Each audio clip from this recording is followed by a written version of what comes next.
অর্ণব বুঝতে পারে সে ফেঁসে গেছে। তার নিঃশ্বাস ভারী হয়ে আসে। সে উঠে দাঁড়াতে যায়, কিন্তু পা যেন কেউ আটকে রেখেছে তার।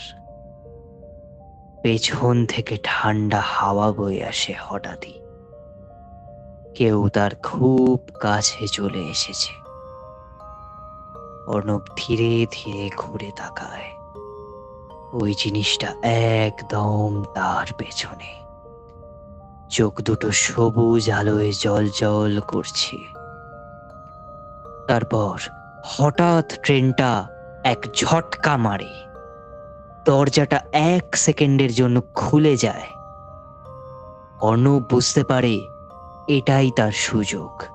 সে দৌড় দিতে শুরু করে, কোনো দিকে না তাকিয়ে।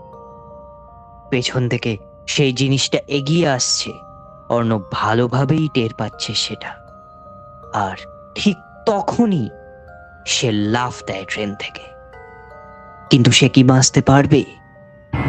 জানতে হলে এখনই সাবস্ক্রাইব করুন আর নোটিফিকেশন বেলটিকে অন করে রাখুন, যাতে পরের পার্ট আসতেই তার নোটিফিকেশনটা সঙ্গে সঙ্গে আপনার কাছে পৌঁছে যায়।